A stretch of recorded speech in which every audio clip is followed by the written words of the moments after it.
నమస్తే, welcome to think Andhra. నేను మీ మాణిక్.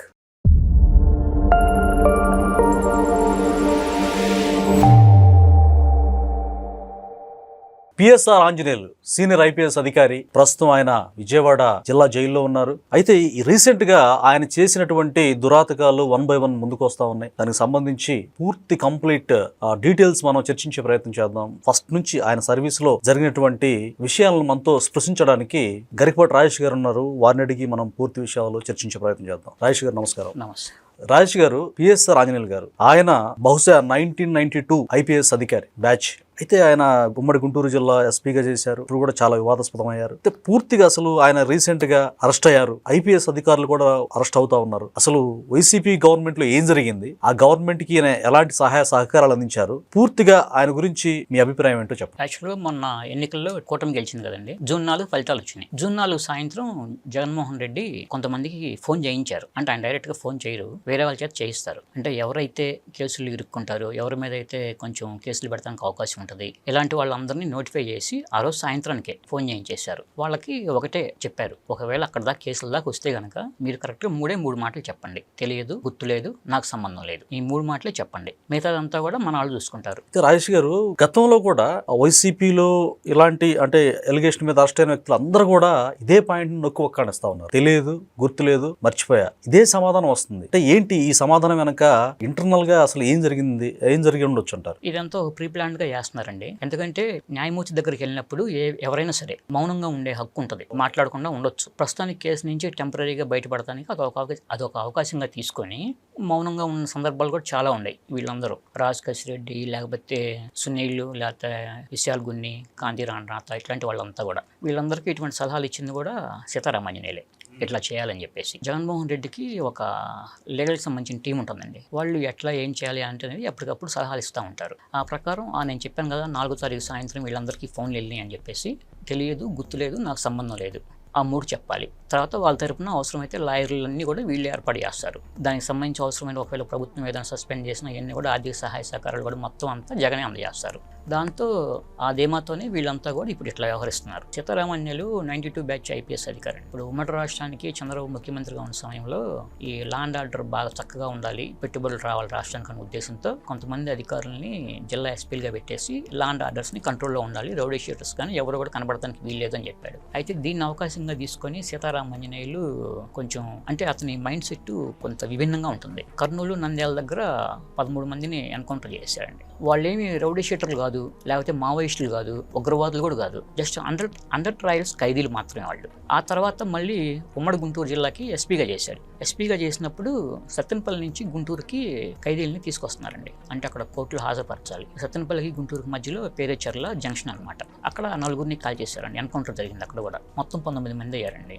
ఇతను దీని మీద జాతీయ మానవ హక్కుల కమిషన్ లో కూడా కేసు నడుస్తుంది. అది ఇప్పటికీ ఏం తేల్లా, ఇప్పటికీ నడుస్తూనే ఉంది. ఇతను ఉమ్మడి గుంటూరు జిల్లాకి ఎస్పీగా చేసిన సమయంలో అప్పుడు ఎమ్మెల్యే కొడుకు, ప్రస్తుతం మాచర్ల ఎమ్మెల్యేగా ఉన్నాడండి. అతన్ని పిన్నెల్లి లక్ష్మారెడ్డి అని మాజీ ఎమ్మెల్యే. అతన్ని అప్పుడు మంత్రిగా ఉన్నాడు, సాంకేతిక విద్యాశాఖ మంత్రిగా ఆల్పాటి రాజా ఉన్నాడు. అతను మనిషి అండి. అతను ఆ గుంటూరు సమీపంలో ఒక ఊరు ఉంది, అది ఫ్యాక్షన్ విలేజ్. ఆ గొడవలు అవన్నీ తనకేం వద్దు అని చెప్పేసి ఆ వ్యక్తి గుంటూరు వచ్చేసేసి ప్రశాంతంగా జీవనం సాగిస్తున్నాడు. అతను కూడా తీసుకెళ్లి ఇష్టం వచ్చినట్టు యథేచ్ఛగా కొట్టించారు. అంటే అక్కడ కాంగ్రెస్ అని లేదు, టీడీపీ అని లేదు, అసలు ఎవరని లేదు. మొత్తం ఇష్టం వచ్చినట్లుగా తీయటం, ఏదైతే తను ఏదనుకుంటుంది, తన మైండ్ లో ఏది ఉంటే అది. అంటే లా అండ్ ఆర్డర్ కంట్రోల్ చేయమన్నారన్న నెపంతో చట్టాన్ని ఆయన చేతిలో పూర్తిగా తీసుకున్నాడు. తీసుకొని వాళ్ళని చేస్తే అప్పుడు పట్టుబట్టి అతన్ని అక్కడి నుంచి పంపించేశారండి. అయితే జగన్మోహన్ రెడ్డికి ఈయనకి అసలు ఎక్కడ సింక్ అయింది, ఆయనకి అనుకూలంగా అంటే ఆయన మైండ్ సెట్కి బాగా దగ్గరయ్యి ఏదైతే ఆయన ఆలోచిస్తారో దాన్ని అమలుపరుస్తూ వాళ్ళకి అడిషనల్ గా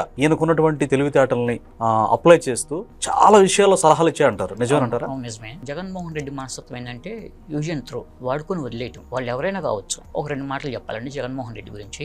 జగన్మోహన్ రెడ్డి 2019-24 మధ్య సీఎంగా ఉన్నాడు కదా. యాక్చువల్గా అందరూ అనుకుంటారు అతను క్రిస్టియన్ అనుకుంటారు, లేదంటే హిందూ అనుకుంటారు, బౌద్ధు అనుకుంటారు, ముస్లిం అనుకుంటారు. అతను ఏ మతం కాదండి. అతను కేవలం అతని మతం డబ్బు.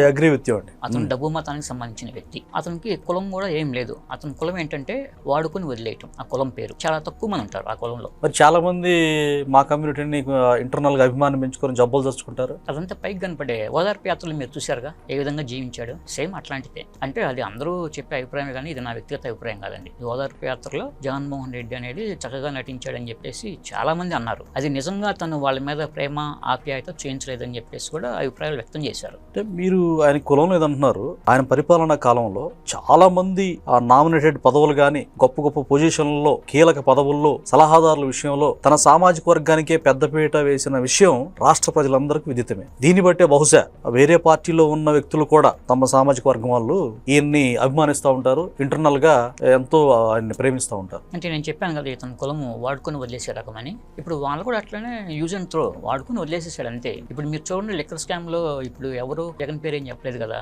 అయితే కాకినాడ కోర్టులో జగన్ పేరు ఎవరు చెప్పలేదు కదా. వైవి సుబ్బారెడ్డి లాంటి వాళ్ళ కొడుకు కదా విక్రాంత్ రెడ్డి, అతను బలైపోయాడు. ఇప్పుడు లిక్కర్ స్కామ్ లో రాజకేష్ రెడ్డి, మిథున్ రెడ్డి వీళ్ళు బలైపోతారు. విజయసాయి రెడ్డి అట్లా వీళ్ళు. జగన్ సేఫ్టీగానే ఉంటాడు. అందుకే జగన్ కులం అది వాడుకొని వదిలేయటం. ఇట్లా అతను సీతారామాంజనేయుల్ని అటాక్ చేశాడు. సీతారామాంజనేయుల ద్వారా తను అనుకున్న సాధించాలనుకుని అతనుకున్న తెలివితేటలను ఉపయోగించుకుందాం అని చెప్పేసి దగ్గర తీశాడు. తన ఆలోచనకు అనుగుణంగానే చంద్రబాబు మీద రాళ్ళదాడి చేయించడం, ఈయన పన్నాగం సీతారామాంజనేయులు ఇచ్చిన ఆలోచనలు ఆ కుట్ర అదంతా జగన్ ఇంప్లిమెంట్ చేయించాడు. 2014-19 మధ్య టీడీపీ అధికారంలో ఉంది కదా. 2018 ఆ టైంలో ఆ అగ్రిగోల్డ్ వ్యవహారం జరిగితే అగ్రిగోల్డ్ భూములు మొత్తాన్ని కూడా ఐలాండ్ కూడా లోకేష్ తీసుకుంటున్నాడు అని చెప్పేసి ప్రచారం చేశారండి. ఏపీ అంతా కూడా, ఏపీ తెలంగాణ మొత్తం ప్రచారం చేశారు. అది చివరికి టీడీపీ కార్యకర్తలు కూడా నిజమే అని నమ్మే స్థితికి వచ్చే అంతగా ప్రచారం చేశారు. దాని వెనుకున్న మాస్టర్ మైండ్ పిఎస్ఆర్ ఆంజనేయులు. అతను ఇచ్చిన ఆలోచన దాని ప్రకారమే వైఎస్ఆర్ కాంగ్రెస్ పార్టీ తన సోషల్ మీడియా ద్వారా దాన్ని ప్రచారం చేసింది. ఇట్లా చాలా సందర్భాల్లో వాడుకున్నారండి. తర్వాత అధికారంలోకి వచ్చిన తర్వాత ఇతనికి మామూలుగా అప్పుడు ఏపీఎస్సీ సెక్రటరీగా ఉండేవాడు. తర్వాత ఇంటెలిజెన్స్ చీఫ్ అయ్యాడు. ఏపీఎస్సీ సెక్రటరీగా ఉన్నప్పుడు 2018లో Chandrababu Naidu group 1 notification release చేశారు. అయితే 2019లో గవర్నమెంట్ మారింది. తర్వాత 22 ఆ టైంలో 19లోనే ఎగ్జామ్స్ అన్నీ అయిపోయినాయి. రిజల్ట్స్ 2023లో ప్రకటించారు. దానికి ముందు ఏం జరిగిందంటే యాక్చువల్గా కాకినాడ హెడ్ ఆఫీస్ అండి ఏపీఎస్సీకి. అయితే ఆ గ్రూప్ 1 పేపర్స్ మొత్తం కూడా కామ్సైన్ అని చెప్పేసి ఒక కంపెనీకి కాంట్రాక్ట్ ఇప్పించాడు సీతారామాంజనేయులు. ఆ పేపర్లు కూడా దిద్దింది ఎక్కడంటే మంగళగిరి దగ్గర హైలాండ్లో అక్కడ దిద్దారు. ఆ కంపెనీకి అట్లా దిద్దడానికి ఇచ్చినందుకు 1,14,00,000 రూపాయల కాంట్రాక్ట్ ఇప్పించాడు సీతారామాంజనేయులు. ఇప్పుడు సీతారామాంజనేయులకను ఆ కంపెనీకి ఉన్నది ఏంటి సంబంధం అనేది కూటమి ప్రభుత్వం బయటకు తీయాలి. యాక్చువల్గా ఈ కేసు గురించి ఎవరికి తెలియదండి. ఇది గవర్నమెంట్ చాలా సీక్రెట్ గా దర్యాప్తు జరిపి ఒక అధికారిని పెట్టి దర్యాప్తు జరిపించి అదంతా కూడా ఇప్పుడు జస్ట్ నిన్న విజయవాడ సూర్యారావుపేట దగ్గర పోలీస్ స్టేషన్లో కేసు నమోదు చేయించింది. గ్రూప్ 1 కింద 110 మంది ఎంపికయ్యారండి. ఆ టైంలో ఈ 110 మంది దగ్గర కూడా ఒక్కో మనిషి దగ్గర 1.5 నుంచి 2 కోట్లు ఇచ్చే స్థాయిని బట్టి, ₹1 అయితే తక్కువ ఎవరు ఇవ్వలేదు. మినిమం ₹1. మినిమం 1. ఇది పెద్ద స్కామ్ కదండి. మరి అందుట్లో డిఎస్పీలు ఉన్నారు, తర్వాత ఆర్టీఓలు ఉన్నారు, తర్వాత ట్రైబల్ వెల్ఫేర్ ఆఫీసర్స్ ఉన్నారు, మున్సిపల్ కమిషనర్స్ ఉన్నారు. అట్లా వీళ్ళంతా ఈ 110 మంది కూడా ఇట్లా డబ్బులు ఇచ్చి వచ్చిన వాళ్ళే. అంటే ఎగ్జాంపుల్ కింద సరే ఒకళ్ళు 2 ఇచ్చినా ఒకళ్ళు 1 ఇచ్చినా యావరేజ్ ₹1 వేసుకోండి. 110 మంది 110 కోట్లు. ఆ 110 కోట్లు ఎక్కువ భాగం తాడేపల్లి ప్యాలెస్ కు చేరాయి. అంటే డైరెక్ట్ జగన్మోహన్ రెడ్డికి డబ్బులేంది అక్కడ ఏది పని జరగట్లా. ఈ కేసు ప్రభావం ఆయన పట్ల ఎలాంటి ఇంపాక్ట్ ఉంటుంది, ఆయనకి ఎలాంటి శిక్ష పడే అవకాశాలు ఉంటాయి? సూర్యారావుపేట పోలీస్ స్టేషన్ లో కేసు నమోదు చేశారు కదండి ఏపీఎస్సీకి సంబంధించి. ఇప్పుడు ఇంకా దర్యాప్తు జరుగుతుంది. అసలు ఆ కామ్సైన్ కంపెనీ కన్నా ఇతనికి ఉన్న సంబంధం ఏంటో బయటికి రావాలి. వస్తే అప్పుడు జత్వానీ కేసు కూడా తేలిద్ది. యాక్చువల్గా ఇప్పుడు జత్వానీ కేసులో సీతారామాంజనేయులు అరెస్ట్ చేసిన విషయం తెలిసిందే కదా.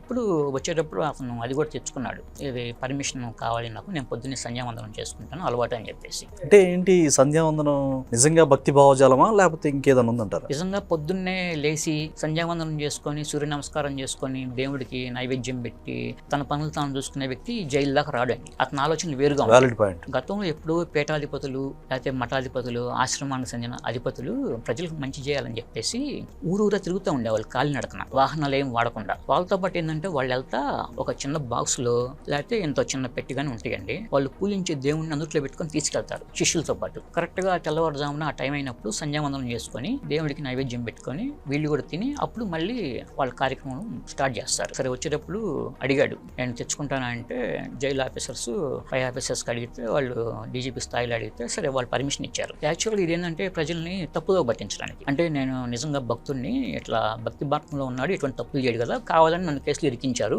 చూడండి అని చెప్పేసి ఒక సానుభూతి కోసం ఒక ప్రయత్నం ఇది సీతారామాంజలి ఆడే నాటకం అనమాట. నమ్ముతారా? అంటే ప్రజలకు కూడా దాదాపుగా అర్థమైంది ఈ విషయాలు, ఇప్పుడే వెలుగులోకి వస్తున్నాయి. ఈరోజు సోషల్ మీడియా చాలా పవర్ఫుల్, ప్రతిదీ కూడా పబ్లిక్ డొమైన్లో ఉంటున్నాయి. సో ఇప్పుడు సీతారామాంజలి చేసినటువంటి విషయాలు మొత్తం కూడా ప్రజలకు తేటతెల్లమైంది. సో ఈయన ఇప్పుడు ఈ పూజా సామాగ్రి ఇదంతా నమ్మే ఆస్కారం ఉందంటారా? లేదండి, ప్రజలు కూడా ఎదురెట్లాగా లేరండి. వాళ్ళు ఎందుకు మాట్లాడుతున్నారు, దాని వెనక ఏం కారణాలు ఉంటాయి అనేది వాళ్ళే విశ్లేషించుకోగలుగుతున్నారు. ఇలా మాట్లాడితే దాని వెనక బలీయమైన కారణం ఉంటుంది, అది ప్లస్ మైనస్ అనేది కూడా వాళ్ళు అనలైజ్ చేసుకోగలుగుతున్నారు. ఆ స్థాయికి ప్రజలు వచ్చారు. ఇట్లా ఏంటంటే ఇవన్నీ పాచింతకాయ పచ్చడిలాగా ఉంటాయి ఇట్లాంటివన్నీ, ఇక అవన్నీ వర్కౌట్ అవ్వు, స్ట్రాటజీ అవ్వు. కాకపోతే సానుభూతి కోసం తెచ్చాడు. సరే మీరు అన్నట్లోనే హోమనైజర్ అన్నారు కదా, యాక్చువల్గా ఒక డాక్టర్తో కూడా అసభ్యకరంగా సంభాషించాడండి. తర్వాత ఈ జత్వానీ కేసులో కూడా జత్వానీని కూడా చాలా టార్చర్ చేశాడు, సెక్సువల్ హెరాస్మెంట్ చేశాడు. ఇతను భౌతికంగా ఆవిడని హింసించారు, తనే స్టేట్మెంట్ ఇచ్చింది. అలాగే వాళ్ళ పేరెంట్స్ ని కూడా బాగా కొట్టారని చెప్పి తనే చెప్పారనమాట. జత్వానీ మీరు అన్నట్టు డాక్టర్ గారు ఈ రెండు విషయాలు బయటకు వచ్చిన తర్వాత ఆయన పూర్తి విశ్వరూపం తెలిసిందనేది. ఇప్పుడు హైదరాబాద్లో ఇతను ఇల్లు కూడా అండి పంచాయతీ పరిధిలోకి వస్తుంది కదా, ఆ పంచాయతీకి సంబంధించి పన్ను కూడా కట్టలేదు ఇతను. కట్టకుండా ఏపీ పోలీసులు తీసుకొచ్చి మళ్ళీ ఆయన వెళ్ళాకి కాపలాగా పెట్టుకున్నాడు. నిన్న పోలీసులు కూడా అడుగుతుంటే, ఎంక్వైరీలో భాగంగా ప్రశ్నలు అడుగుతుంటే తెలియదు, గుర్తులేదు, సంబంధం లేదు అంటున్నాడు కదా, వాళ్ళని ఎదురు ప్రశ్నిస్తున్నాడు. ఎందుకని అంటే ఇప్పుడు నాకు అది సంబంధం లేదని చెప్పాను కదా, సంబంధం లేకపోతే మళ్ళీ మీరు ఎందుకు అడుగుతున్నారు, దానికి నాకేం సంబంధం చెప్పేసి వాళ్ళని ఎదురు ప్రశ్నిస్తున్నాడు. డబ్బు వాళ్ళని ఆ బొకాయింపు తీసుకొస్తుంది. డబ్బు అంటే ఎంత డబ్బు సంపాదించాడో అర్థం చేసుకోండి. అగ్రిగోల్డ్ రామారావు ఉన్నాడు కదండి, వాళ్ళ తమ్ముడు ఉన్నాడు. వాళ్ళ తమ్ముడికి సంబంధించిన భూములు చాలా కోట్లాది రూపాయల ప్రాపర్టీ అంతా కూడా ఈ సీతారామాంజలి బినామీల పేర్ల మీద ఉన్నాయి. అంటే బినామీలు కూడా ఉన్నారు, ప్రాపర్టీ మీద గట్టి ఫోకస్ ఉంది. అవును, అగ్రిగోల్డ్ భూములు అప్పుడు సునీల్ కుమార్ అను అతను అనుచరుడు సునీల్ కుమార్ తులసిబాబు కొట్టేశారని చెప్పేసి వచ్చినాయి కదా, వాళ్ళ వెనక మైండ్ కూడా సీతారామాంజలి మాస్టర్ మైండ్ ఇతనే. అంటే ఆ డబ్బు ఎలాంటి పనైనా చేపిస్తుంది. ఎంత ఏ స్థాయికైనా సరే, అది రాష్ట్రపతిని కాదు ఇంకెవరినైనా సరే నిలదీసే స్థాయికి తీసుకెళ్ళగలుగుతుంది. ఎందుకంటే డబ్బు ఉందని అన్న అహంకారం, ఆ డబ్బు మెయిన్, ఆ డబ్బు వల్లే వీళ్ళు ఇట్లా చేస్తున్నారు. అయితే ఇక్కడ ఒకటండి, చంద్రబాబు నాయుడు ఒక తప్పు చేశారనేది నా అభిప్రాయం. రిజల్ట్స్ వచ్చి కూటమి ప్రభుత్వం గెలిచింది, ఫలితాలు వెలువడగానే ఇక మామూలుగా సంబరాలు జరుగుతున్నాయి కదా, సీతారామాంజలి చాలాసార్లు చంద్రబాబు నాయుడు కలవడానికి ట్రై చేశారు. అయితే చంద్రబాబు నాయుడు ఎక్కడ కూడా అసలు తన దగ్గర కూడా రానివ్వాల. ఇక్కడ హైదరాబాద్ ఇంటికి వస్తే హైదరాబాద్ వచ్చాడు, అక్కడ ఉండవల్లి ఇంటికి వెళ్ళాడు, తర్వాత సెక్రటేరియట్కి ఇట్లా చాలాసార్లు 5-6 సార్లు ట్రై చేసినా కూడా చంద్రబాబు దగ్గరకు కూడా రానివ్వాల. కానీ అంటే నా వ్యక్తిగత అభిప్రాయం ఏంటంటే, చంద్రబాబు అతన్ని తీసుకొని అంటే సర్లే మామూలుగా ఒక మంచి పోస్ట్ ఏదో ఒకటి ఇచ్చేసి కూర్చోబెట్టి జగన్ దెబ్బ కొడటానికి వాడుకోవాల్సింది. ఇతనికి కావాల్సింది ఏంటంటే ఇతను సేఫ్గా ఉండాలి సీతారామాంజలికి. అటు జగన్ ఉన్నప్పుడు చంద్రబాబుకి వ్యతిరేకంగా చేశాడు, ఇప్పుడు చంద్రబాబు పాలనలో ఉన్నప్పుడు అవసరమైతే జగన్ సంబంధించిన లూప్ హోల్స్ మొత్తం కూడా బయటికి లాగటానికి అవకాశం ఉంటుంది. అవన్నీ కూడా ఇతను చెప్తాడు. మళ్ళీ ఏం చేయాలి, అట్లా అవసరమైతే ఇంకా ఎట్లాంటి చంద్రబాబు మీద ఎన్ని కుట్రలు పన్నాడో అవన్నీ కూడా ఇతను జగన్ కంటిని జగన్ వేలుతోనే పొడిపించడం, ఆలోచిస్తే అట్లా చేయొచ్చు. కాకపోతే ఆయన నైజం అది కాదు కాబట్టి రానిలేదు. కానీ అట్లా చేస్తే బాగుండేది, ఎందుకంటే అదొక అవకాశంగా తీసుకొని. ఎందుకంటే జగన్ లాంటి వాళ్ళకి అది తప్పదు, అతన్ని కంటిని అతని వెళ్తూనే పొడిపిస్తేనే ప్రజాస్వామ్యం బాగుంటుంది, 5.5 కోట్ల ఆంధ్ర ప్రజల భవిష్యత్తు కూడా చాలా బాగుంటుంది. ఇది ఈ రోజు వీడియో. మరొక వీడియోతో మళ్ళీ ముందుకు వస్తాం. అప్పటి వరకు సెలవు. నమస్కారం.